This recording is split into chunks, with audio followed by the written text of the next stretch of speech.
두 변호사와 함께 현안 분석해 보겠습니다. 신의진 변호사, 김비선 변호사 함께합니다. 안녕하십니까? 네, 안녕하세요. 반갑습니다. 안녕하세요. 네. 변호사님 오랜만에 뵙네, 김비선 변호사님. 네, 지난주에 좀 몸이 안 좋으셔서. 네, 몸이 안 좋아서 많이 네. 아프셨던 것 같아요. 얼굴이 헬스케지셨어요. 네. 아, 예. 네, 건강 잘 챙기시면 좋겠습니다. 예. 네. 뭐 모두 건강하시길 빌겠습니다. 네, 건강이 중요합니다. 코어류신. 코어류신도 아는 사람 부탁드려요. 근육 네. 채워주십시오. 네. 자, 현안 얘기 역시 통일교 얘기를 할 수밖에 없는데요. 통일교 의혹. 이 윤영호 전 본부장이 어제 뭐 재판 과정에서 마지막 최후 진술 이런 걸 통해 가지고 민주당 인사의 이름을 깔 것이다 이런 관측이 많았는데 결국 이름 얘기는 없었습니다. 없었고 뭐 눈물에 호소를 하는 그런 모습은 볼 수가 있었는데 일단은 어제 이 이름이 안 나왔다. 이건 좀 어떻게 봐야 됩니까, 신민 변호사님? 글쎄요. 뭐 네. 지금 자신이 진술했던 것이 과거에 진술했던 것이 지금 나오면서 8월에 예, 진술했다고 8월에 하는 진술했던 건데. 것이 뭐 전재수 장관 관련해서 나오면서 그것이 이제 특검의 수사 범위가 아니기 때문에 네. 이것에 대해서 수사를 하지 않은 것 뭐 이런 것들이 나오고 있는데 그것도 이미 2018년도 이야기잖아요. 전재수 장관 이야기가 나온 게 2018년도에 그런 일이 있었다라는 이야기인데 뭐 최근에 있었다면은 더 이야기를 했겠죠. 왜냐하면 네. 자신 때문에 지금 뭐 통일교 종교 재단법인 해산까지 문제가 나오는 마당에 뭐 못할 말이 뭐가 있겠습니까? 그런데 뭐 안 했다는 거는 그거에 대해서는 더 이상 실체가 없는 게 아닌가. 그리고 사실상 전재수 장관 이야기가 나왔지만 네. 이건 권성동 1억 받은 거랑은 달리 어떤 근거라든지 뭐 시간이 많이 지났습니다만 네. 그럼에도 불구하고 그 당시 기록해놨던 거 아니면은 정황 증거 뭐 이런 게 추가적으로 보도된 게 없기 때문에 그런 게 알려진 게 없지 않습니까? 그렇기 때문에 더 이상 이것에 대해서는 이 윤영호의 진술만 있다. 네. 이 정도면은 아. 이거는 뭐 이것도 수사를 통해서 밝혀져야겠지만 네. 지금 왈가왈부할 수 있는 단계는 아니다라고 생각이 들고요. 예, 그래요. 김 변호사님은 어떻게 보셨어요? 뭐 이게 이재명 대통령이 또 엄정 수사를 지시한 뭐 이런 부분들이 작용했다는 언론 분석도 있기도 하고 아니면은 최후의 카드로 좀 남겨놓기 위해서 이름까지는 안 밝혔다 이런 분석도 있고. 어떻게 이름을 그러니까 변론 전략을 기준으로 보면요. 보세요? 예, 그런 자리에서 이름을 직접 관계 없는 정치인들의 이름을 밝히는 게 양형에 도움이 안 됩니다. 그러니까 지금 이 재판의 본질이 뭔지 봐야 되는 것이고요. 예, 그러니까 사실은 윤영호라는 사람이 예. 자기 무죄를 받든지 적어도 최대한 가볍게 형을 받는 게 목표잖아요. 예, 그런 모습들이 재판부에 좋게 보일 리가 없죠. 그러니까 지금 약간 이제 이게 이름을 깔 거냐 안 거냐 거기에 집중해서 봤죠, 우리가. 이 프레임으로 보는 건 네.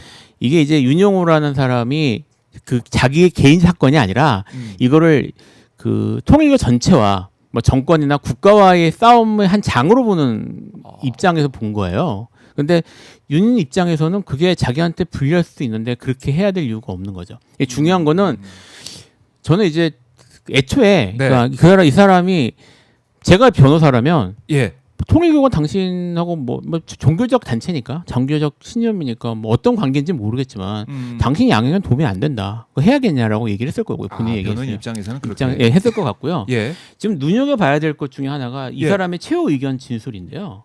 제가 이 부분이 좀 중요했던 것 같아요. 이 사람이 네. 저기 통일교에 대한 배신감을 표현을 했어요. 최후 진술에서. 그러니까 제가 요거 다운로드 예, 한번 읽어주시죠. 읽을게요. 예, 가장 큰 참혹함 이거 지금 제가 한겨레 기사를 읽는 겁니다. 네. 참혹함은 예. 제가 일생을 바쳐온 신앙 공동체에서 지난 12월 압수수색 이후 소위 꼬리 자르기 개인 일탈 행위라고 언론에 발표했다. 그다음에 출교 이후 지난 8월 언론에 대대적으로 소명을 내고 제 아내에 대해 횡령으로 고소했다. 언론이 지적하듯 철저한 꼬리 자르기로 도저히 신앙 공동체라 볼 수 없는 일을 자행했다. 그러니까 통일교에 대한. 네, 그러니까 이 사람은 배신감. 통일교에 대한 배신감을 얘기를 했어요. 네. 이런 게 있는 상황이면 본인한테 이익되는 쪽으로 반응을 하지 통일교 쪽을 위해서 자기의 양형이나 이런 불량을 감수하면서 할 이유는 없죠. 그러니까 오히려 저는 이제 물론 저는 이 기사를 보고 이 사람이 이런 태도인 건 알았는데 예, 이게 계속 취재가 제대로 됐다면 이런 것들이 정황상 계속 나와 있고 법정에서 공개가 됐을 거라서 저는 오히려 얘기 안 했을 거라고 생각했을 것 같고요.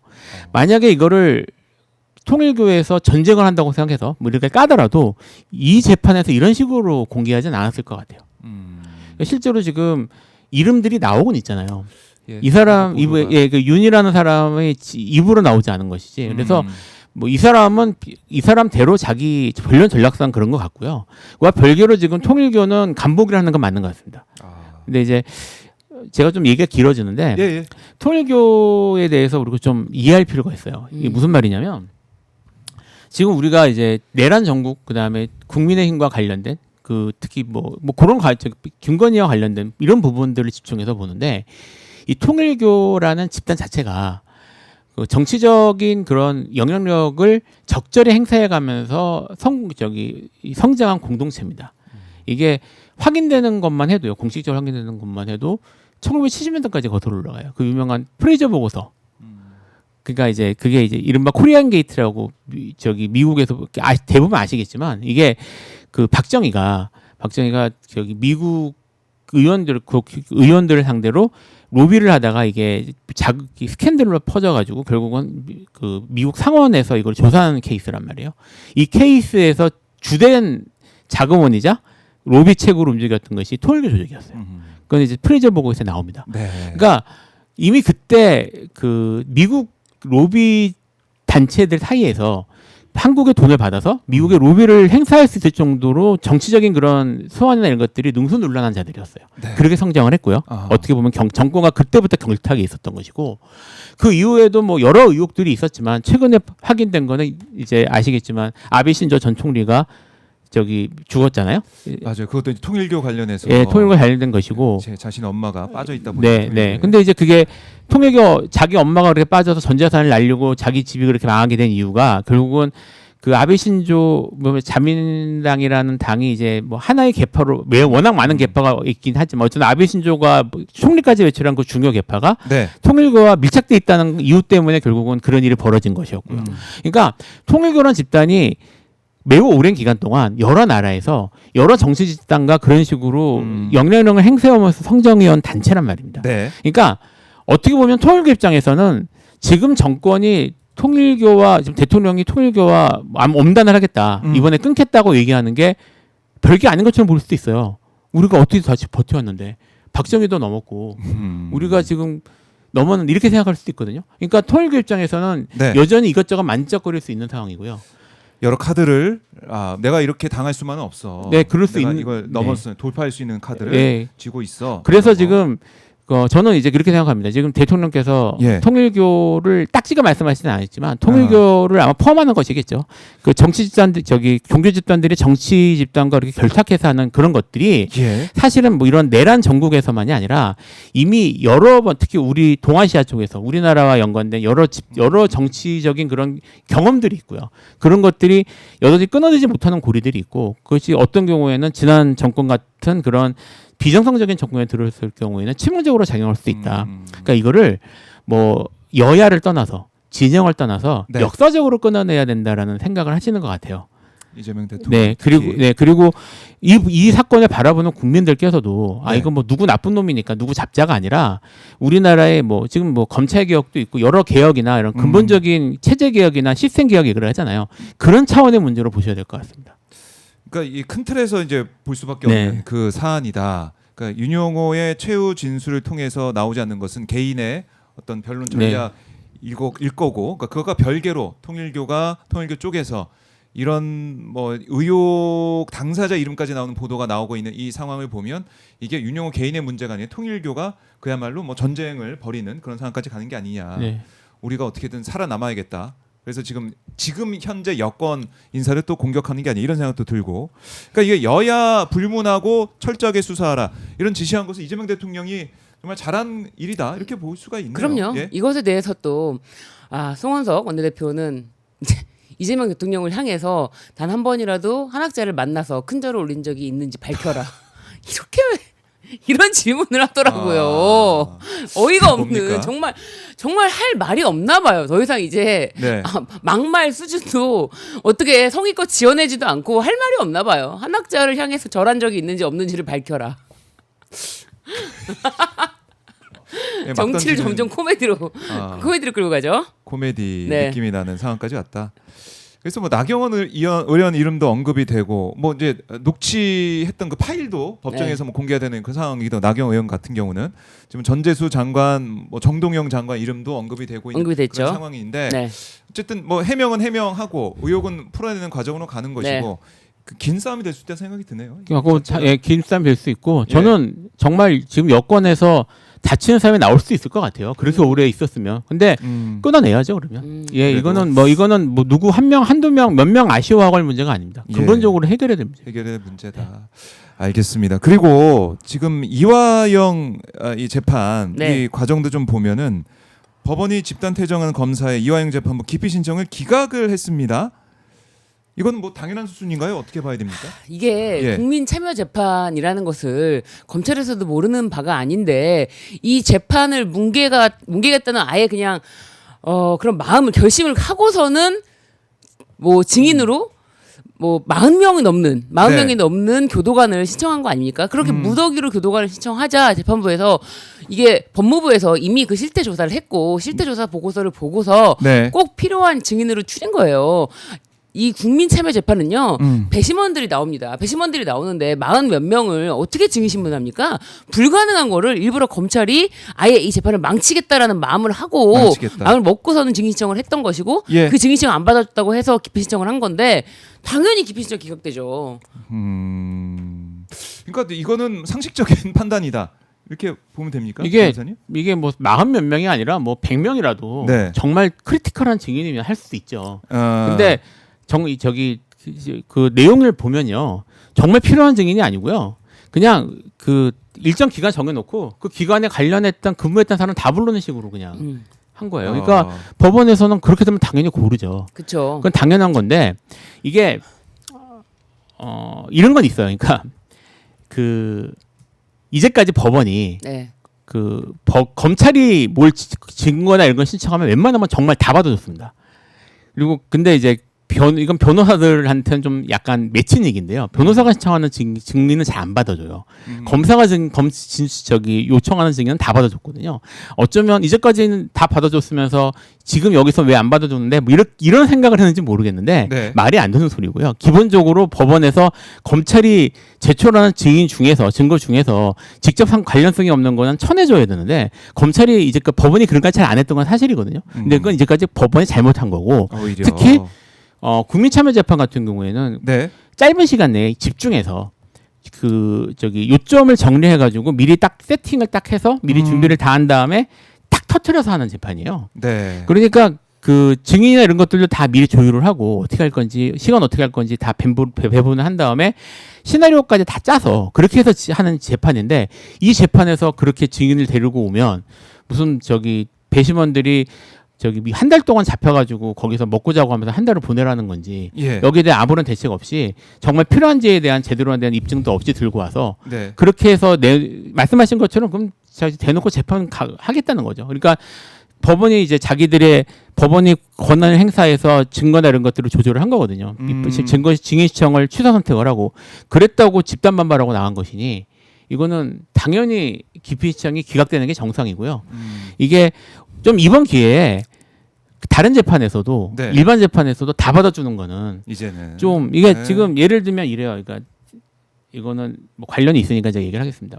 이재명 이제 그 대장동 재판 같은 경우에 대장동 사건 기록만 증거 기록이 20만 페이지가 넘는데 이게 그 저희 회사 직원분들이 20만 페이지를 다 복사를 했단 말입니다. 얼마나 힘들었겠습니까? 근데 하면서 자기들이 웃었다는 거예요. 전혀 상관없는 언론 기사가 중복해서 나오는 것도. 그래서 하다가 이게 도대체 뭐냐 이게. 자기들 내용을 아무것도 몰라도 이게 왜 나온 건지 알 수가 없는 그런 기사들이 어마어마하게 나왔습니다. 그러니까 그렇게 해서 증거 20만 페이지를 만들어 놓고 이걸 법정에서 문제를 삼으니까 자기들이 필요해서 낸 거라는 거예요. 필요해서 냈으니까 알아서 판단하래요. 그러니까 또 그걸 다 웬만하면 받아줍니다. 제가 사실은 신문 기사는 엄청 싸웠는데요. 결국은 3분 절반까지 날렸나? 어쨌든 막 이것저것 해가지고 겨우겨우 해서 증거 능력을 다퉈가지고 증거 능력을 다투는 방식으로 소송법적으로 처리를 했지 법원이 취사 선택해서 필요 없으면 이 서명 안 하면 안 받아주겠습니다. 이런 식으로 쳐낸 게 아니에요. 그러니까 소송이 20만 페이지가 가는 거고 재판이 늘어지는 겁니다. 그게 계속 반복이 돼 왔는데. 네, 맞어요. 예. 그러니까 이거 이번 기회에 좀 이번 기회에 법원이 이것도 좀 바로 잡았으면 좋겠어요. 사실. 형사 사건도 그렇고 민사 사건도 그렇고 예. 변호인이 증인 부르자고 하면은 예. 아주 꼼꼼하게 봅니다. 아주 꼼꼼하게 봐요. 필요한 증인인지 아닌지를. 예. 지금 말씀하시는 거예요. 근데 검찰이 증인 뭐 신청하면은 여태까지 다 받아주던 그런 게 있으니까. 근데 이거는 뭐 지금 문지석 검사 들어왔나요? 네, 잠깐 보고 올까요? 네. 발언이 있을 것 같은데요. 네. 쿠팡 특검에 출석했습니다. 문지석 검사. 뭐 잠깐 보고 오겠습니다. 네.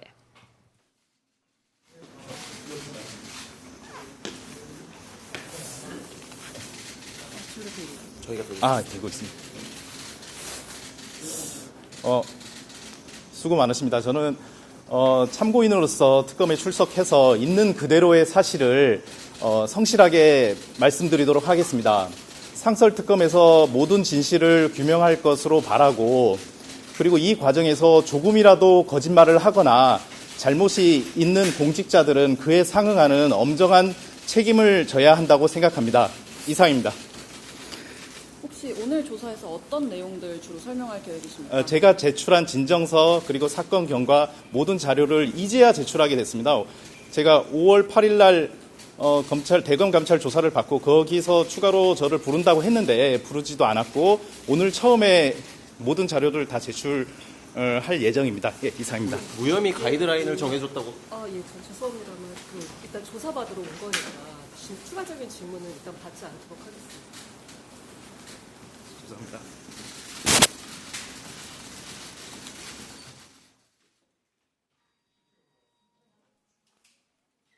네, 쿠팡 상설 특검 현장 보고 오셨는데요. 예, 문 검사가 국회에 와서 이제 눈물을 흘렸던 그쵸. 모습이 너무나 인상적이어서 네. 오늘 또 글쎄요, 담담한 표정으로 이제 특검 사무실로 올라가고 있는데 네. 모든 걸 다 이제 제출했고 모든 걸 다 밝히겠다 이런 마음을 가지고 있는 것 같아요. 그렇죠. 예. 그리고 이제 밝히겠다라고 하는 입장에서는요. 음, 명확한 증거가 확보된 상태에서 네. 그런 말을 하는 거거든요. 그렇지 않고 자신의 어떤 추측이라든지 의혹이라든지 그런 네. 것으로 가지고 밝히겠다 이렇게 말할 수는 없는 거예요. 그러게요. 근데 이제 문지석 검사는 그동안 자신이 제출했던 것들이 있고 그리고 뭐 증거를 일부러 뺐던 것도 있고 그러니까 네. 명확한 것들이 지금 나온 게 있기 때문에 우리가 그걸 가지고 문지석 검사가 앞으로 어떻게 밝힐 것인지 사실은 어느 정도 다 알려졌는데 이거를 이제 수사를 통해서 범죄 사실 확정하는 2단계만 남은 것 같다 저는 봅니다. 네. 그러니까 그렇게 또 어려운 수사는 아닐 것 같기도 하고. 근데 하지만 어미준 검사 쪽에서는 네. 이거 무고다 이렇게 또 주장도 하고 있어요. 특검에서 그 자료도 내고. 뭐 그쪽은 그렇게 얘기를 할 텐데요. 네. 저는 사실 말씀하신 것처럼 사건 자체는 복잡한 사건이 아닌데요. 뭐 내용이나 이런 것들도 상당히 많이 확인돼 있는 것 같긴 한데 네. 한 가지 걱정은 검찰이 했기 때문에 예, 여전히 검사들이 마사지를 할 수 있는 상황이었고요. 네. 초기 조사를 아마 검찰이 했을 거예요. 이것도 검찰 내에서 했을 거라서 좀 훼손되지 않았을까라는 걱정은 좀 듭니다. 그러니까 기본적으로 이 점에 그 어미준이라는 인물이 검찰에서 보통 인물이 아니잖아요. 여기저기에 다 이름이 지금 등장하고 있더라고요. 그 사람이 이제 예. 그 지난 정권에 큰 공을 세운 사람이라 그래서 큰 정권을 세우신 분이라서 그래서 저는 검찰이 적극적 비호를 하지 않을까. 사실 여기에 대해서 법무부가 초기 대응을 좀 잘했으면 좋겠다는 생각도 있었는데 아시겠지만 법무부는 여전히 검찰 위주로 돌아가고 있거든요. 뭐 이유는 잘 모르겠습니다만 그래서 그런 것들이 좀 걱정입니다. 그런 게 걱정이다. 알겠습니다. 특검 상황 계속해서 저희가 지켜보겠고요. 자, 정동영 통일부 장관의 이 통일교 관련 의혹에 대한 입장이 지금 나오고 있는데요. 2021년 윤영호와 10분간 통일 얘기를 했다. 이후에는 연락도 안 했다라는 게 정동영 장관의 입장입니다. 자, 정동영 장관의 입장 다시 한번 말씀드리겠습니다. 2021년 윤영호와 10분간 통일 얘기 이후에는 연락도 안 했다라는 건데, 자, 이 정동영 장관도 모르겠습니다. 이게 경찰 이제 수사 범위에 있는 것인지 모르겠지만은 어쨌든 이 입장도 냈지만은 경찰에서 수사를 한다고 하면 뭐 조사를 한다고 하면 조사도 받고 계속 이 국민들에게 뭐가 진실인지 이런 것들은 계속 얘기를 해야겠네요. 금품수수 보도는 허위다 이렇게도 입장을 밝히고 있습니다. 한학자 총재와 만난 적 없다 이런 입장이 나오고 네. 있네요. 아니 뭐 구체적으로 네. 이야기를 했어요. 음. 2021년 9월 30일 아. 그 당시에 윤영호를 처음 만났다. 네. 그리고 뭐 이때 뭐 승합차로 강원도 여행을 다녀오던 중에 동행자의 제안으로 가평 본부 천정궁이라고 하죠. 거기를 잠시 방문했다. 아, 굉장히 구체적으로 이야기를 하고 있는데 이때 당시는 아무런 직함이 없는 야인 시절이었다. 그런 점까지 이제 밝히고 있어요. 그래서 만약에 그 이후에는 어쨌든 간에 일체 연락을 주고받은 사실도 없고 네. 심지어 뭐 한학사 총재하고는 뭐 안면도 없다고 하는데 이거는 아까도 말씀드렸지만 어떤 증거로 얘기를 해야 될 거예요. 뭐 예. 그냥 단순히 금품 제공 이런 것이 아니라 그에 관련된 정황 증거들이 필요하겠죠. 그때 당시에 만났을 때 그때 당시 뭐 돈을 인출했다든지 아니면은 뭐 수첩이라든지 뭐 기록이라든지 그리고 구입이라든지 뭐 물건이라면 네. 구입이라든지 이런 게 다 나와줘야 이것에 대해서 더 이야기할 수 있는 게 나오지 않을까 생각합니다. 그래요. 그러니까 당시 상황에 대해서 정동영 장관이 하나하나 꼼꼼하게 네. 얘기를 했습니다. 입장문에 담았고 네. 2021년 9월에 오후에 가평 천정궁 통일교 본부에서 윤영호를 만났다라는 거고 당시 상황에 대해 이 정 장관은 고교동창 김희수 씨 등 친구 7-8명과 함께 승합차로 강원도 여행을 다녀오던 중에 네. 동행자의 제안으로 가평 본부를 잠시 방문했다라는 거. 자, 이렇게 얘기하면서 이 관련 이제 보도를 한 이 언론, 명예훼손 언론 책임을 물을 거다. 이렇게도 강경한 입장도 내놓고 있습니다. 자, 통일교 파장 수사가 진행이 이제 되고 있기 때문에 앞으로도 여러 차례 저희가 다뤄야 될 네. 것 같아요. 저희가 네. 지켜보도록 하고 다시 얘기 좀 돌아와 보면 쿠팡 얘기까지 했지만은 어제 이제 안부수 영장이 네. 발부가 될 거냐 안 될 거냐 여기도 관심을 가진 분들이 많으실 것 같은데요. 왜냐하면 이게 이제 쌍방울 관련해서 허위 이 증언 이걸로 인해서 쌍방울 쪽에서 대가를 받은 이 부분들 이거 구속해야 된다. 이게 지금 검찰의 입장이었는데 영장이 기각이 됐습니다. 어떻게 봐야 됩니까, 김성무 변호사님? 일단 기각 네. 사유가 네. 증거 수집이 끝났다. 그다음에 저기 출석 잘하고 있으니까 도주 위험이 없다라는 게 이유였어요. 그러니까 뭐 범죄 사실을 다툴만 하다거나 범죄 피의 사실 자체에 대한 의문을 제기하진 않았거든요. 네. 이게 이제 영장의 판단이라서 뭐 나중에 이제 실체적 심리에 영향을 준다거나 뭐 이런 건 아닙니다만 적어도 법원이 이건 좀 아리까리한데 죄가 아닌 것 같은데라는 이유로 기각한 건 아닙니다. 그건 아니다. 예, 그건 아니에요. 그래서 사유를 보면 그렇진 않은데 그렇죠. 네. 그래도 어쨌든 이거를 일반적인 경우에 우리나라는 사실 이게 지금 제가 말씀드렸던 도주 가능성, 뭐 증거인멸 네. 이거는 법적으로 나오는 기준들이고 우리나라는 그냥 나쁘면 잡아넣는 그런 그동안 분위기잖아요. 그걸 좀 많이 봤었는데. 예, 근데 그런 기준에서 유독- 봐서는 예. 이렇게 풀어준 게 뭐 법원이 좀 이례적이라는 느낌은 들긴 드네요. 그래요. 근데 참 이 네. 사건이 사실 많은 분들이 관심을 가졌다. 저는 그렇게 생각이 안 드는 게 이거 진짜 보도량이 적습니다. 이화영 전 부지사의 그 연어 술 파티 여기까지가 보도되는 경우는 있어도 그 후속 조치라든지 이런 거에 대해서 보도량이 굉장히 적거든요. 네. 진짜 오마이에서 이렇게 보도해 주는 게 감사할 정도다 싶을 정도로 이화영 부지사의 재판 과정에서 이게 무슨 일이 있었는지 네. 사실 이화영 부지사는 이미 다 대법원까지 재판이 끝났어요. 그럼에도 불구하고 그 당시에 자신의 진술을 회유하기 위해서 연어 술 파티가 있었고 그런 점에 대해서 진술을 했더니 이제 검찰이 바로 그거 네. 위증이다라고 기소했던 사건이 아까 말씀드린 그 기소 사건이고요. 위증 그래요. 사건에서 이제 검찰이 집단 반발하고요. 예. 그리고 안부수는 누구냐? 안부수는 경기도와도 연결이 되고 그리고 쌍방울 그리고 이제 북한 대북 사업과도 연결이 되기 때문에 이 자를 통해서 그 연어 술 파티 등 그 사건 다시 나와야 돼요. 연어 술 파티 등 해서 네. 진술 회유가 되어서 아하. 쌍방울 측에 유리하게 검찰이 원하는 진술 해줬던 거 아니냐. 네. 라는 겁니다. 그렇기 때문에 사실 이 사건이요. 단순히 여기서는 업무상 횡령 뭐 이런 거 그리고 이제 금품 수수 이런 거 관련해서 뭐 기소가 됐지만 여기서 이런 것이 인정이 된다면 이화영 부지사 지금 확정된 재판이지만 대법원까지 네. 가서 확정된 재판이지만 재심 사유가 됩니다. 재심 사유가 네, 된다. 재심 사유도 되고 하기 때문에 이 재판은 매우 중요하고 그래요. 계속 지속적으로 관심을 가져야 될 사건이라고 저는 보거든요. 네. 그리고 이제 어쨌든 피의자, 뭐 안부수 등 해가지고 이미 객관적으로 자신들이 받았던 것 이것은 다 인정할 수밖에 없는 거 아닙니까? 받은 건데 오피스텔 제공이니까요. 심지어 이거는 김성태도 뭐 그것은 도의적으로 준 거다. 이거는 진술 회유를 위해서 준 게 아니고 네. 도의적으로 그렇게 제공한 것뿐이다.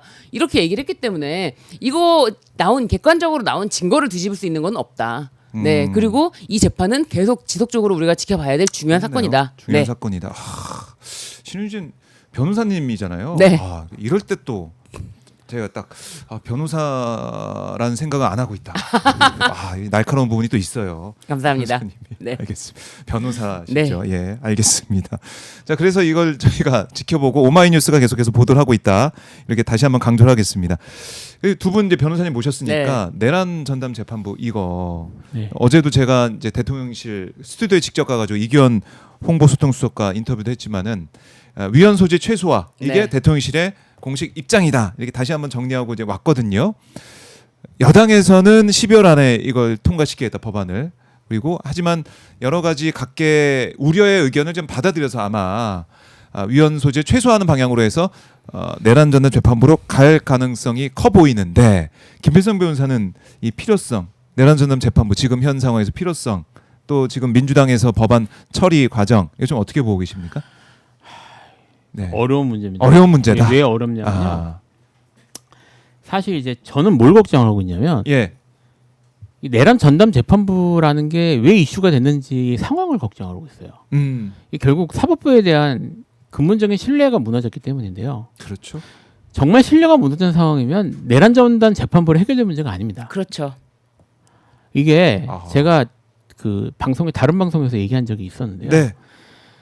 정말 최악의 경우, 그러니까 재판 지금 이제 그 대법원 조희대 대법원장이 작정을 하고 뭉개겠다고 생각을 하면요. 나중에 내란 전담 재판부를 하든 뭘 하든 대법원으로 갈 거 아니겠습니까? 대법원에서 이제까지 축적된 뭐 우리나라에 많았던 건 아니지만 중요 내란 선례들이 있어요. 판례들이. 그 판례들을 전원 합의체로 전부 뒤집고 전부 견해 변경하고 그렇죠. 하고 저기 윤석열의 모든 행위는 다 내란에 해당하지 않는다고 견해를 변경한다. 관련 사건들을 하고는 다 무죄를 낼 수 있어요. 맞아. 설마. 아니요, 그러니까 내란 재판부가 지금 이슈가 되는 사건이 지금 결국 내란 재판부로 해결될 수가 없어요. 사실은 이 상황이. 대법원으로 가죠 무조건. 대법원으로 가니까. 가고 조희대가 지금 조희대가 그렇게 하겠어라는 생각을 하셨지만 예. 조희대가 몇 달 전에 했잖아요. 그거 저기 그 전원 합의체를 며칠 만에 날렸잖아요. 파기환송 해버렸잖아요. 맞아요. 네. 그러니까 그리고 자기들이 규정들 했다는 거예요. 지금 이렇게 하는 거 규정이 전혀 안 어긋납니다. 이거 하면 위헌 시비 안 벌어요. 왜 자기들이 위헌 아니라고 할 거예요. 그리고 싸울 방법이 없습니다. 이렇게 돼서 저기 관련자들 처럼 무죄를 해버리면. 제가 그 내란 전담 재판부는 사실은 이제 지금 뭐 이제 이슈가 되니까 어떻게든 재판부를 어떻게든 좀 더 공정하게 잘 만들어 보자라는 네. 미봉책에 가까워요. 이걸 근본적으로 해결할 수 있나? 이걸로? 이 문제를? 그래서 지금 이렇게 해서 대법원이 지금 견해 변경하겠다고. 전원합의체는 견해 변경할 수 있거든요. 네. 기존 판례 엎어버릴 수 있습니다. 기존 판례도 엎어버리면 어떡할까? 5.18 판례가 가장 중요한 판례인데 그걸 또. 전두환 판례를 이제 견해 변경한다고 해버리면 어떡할 거예요? 예, 소름 돋습니다. 그러니까 진짜, 지금 저는 네. 이제 지금 내란 전담 지금 사실 이제 내란 재판부 이제 얘기를 조금 하면요. 시간이 많이 안 남았는데 네. 이게 지금 위헌 시비가 있는 이유를 잘 모르겠어요. 사람들 민소지 왜냐면 자체가 제가 지금 이게 왜냐면 예. 제가 아무리 찾아봐도 뭐가 위헌인지 얘기하는 사람이 별로 없습니다. 지금 제가 찾아본 것 중에 하나가 네. 이제 뭐 예를 재판부의 구성은 사법부의 영역이라는 게 기본 이유인 것 같아요. 재판부의 구성은 사법부의 영역이라는 내용이 헌법에 없습니다. 헌법은 없고요. 헌법에 없다. 네, 헌법은 없고요. 그러니까 이거 위헌이 아니다. 네, 위헌이 아닙니다. 그 말은? 예, 네. 아닙니다. 그 대법원장은 인사권을 가지고 있는 건 맞는데 네. 기본적으로 구성도 법률과 헌법에 의해서 하는 거예요. 그 법률은 국회에서 만듭니다. 네. 지금 사실은 법관의 자격은 법률로 정한다고 돼 있어서 저는 이 헌법 규정대로라면 법원조직법 바꿔서 이제까지 그러니까 사법시험 출신 아닌 사람을 법관으로 뽑는 것도 법적으로는 가능해요. 네. 그렇게 하자는 것도 아니잖아요. 그렇죠. 지금 외부에서 법관에 들이자는 것도 아니잖아요. 그렇죠. 근데 지금 그리고 법원에서 내부에서 자기들끼리 무슨 부 만들어서 하는 건 만날 하고 있고요. 부를 만들 수 있다는 규정은 헌법에 돼 있거든요. 근데 이걸 지금 위헌이라고 주장을 하면서 몰고 가고 있어요. 그런데 중요한 거는 내란 전담 재판부보다 법 왜곡죄에 더 발끈한다는 이야기가 있어요. 네. 법 왜곡죄 관련해서 판사가 그런 식으로 예를 들면은 이 내란을 내란이라고 말하지 않고 무죄를 준다면 그거는 법 왜곡죄에 따른다면은 그거는 충분히 기소될 수 있거든요. 네. 그 법 왜곡죄 판단을 법원에서 하잖아요. 그렇죠. 법 그게 왜곡죄 또 판단까지 맹점이다. 법원에서 하는데 그런데 판사들은 일단 자신들이 수많은 형사 사건을 1년에도 하는데 거기서 자신의 재판에 불만을 가진 사람들이 자신을 향해서 이 법 왜곡죄를 근거로 고소를 한다는 거예요. 네. 그런 그게 일이 싫다. 우려가 되기 때문에 우려를- 법 왜곡죄라니 어디 감히 판사를 그래서 이거를 물론 이건 지금 말씀드렸던 것처럼 사실 내란 재판부 이거는요. 네. 이걸 이제 위원회 최소화 이런 말을 써서 위원회 최소화하는 게 말이 되냐 위원이면 위원회지 뭐 이렇게 말하는 사람도 있는데 사실은 위원 시비가 있으니까 최대한 얘기 많이 들어줘서 합의해서 잘 끝내자라는 말에 가까운 것이고요. 사실은 저는 위원 시비가 걸 게 없다고 저는 생각을 합니다. 근데 그래요. 그 이전에 더 근본적인 거는 말씀드린 것처럼 사법부의 신뢰가 바닥에 떨어진 상태에서 판단을 제대로 할 수 있을 것인가의 문제가 있고요. 그렇네요. 하나 이제 말씀하셨던 거 연령이 돼서 그러면 법왜곡죄를 만든다고 하더라도 검사가 기소해서 판사가 판결할 텐데 법왜곡죄 되겠습니까? 자기들이 하는데 그러면 사법개혁이라는 건 어떻게 해야 될까? 근본적으로. 그러니까요. 근본적인 또 예, 사실 문제로. 그런 문제들에 이게 좀 화두가 던져졌으면 좋겠어요. 네. 근본으로 돌아가서 생각을 해봐야 된다. 통일교 문제도 그렇고 이 사법부 문제도 그렇고.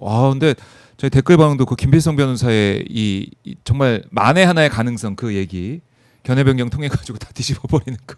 다 이제 놀라셨습니다.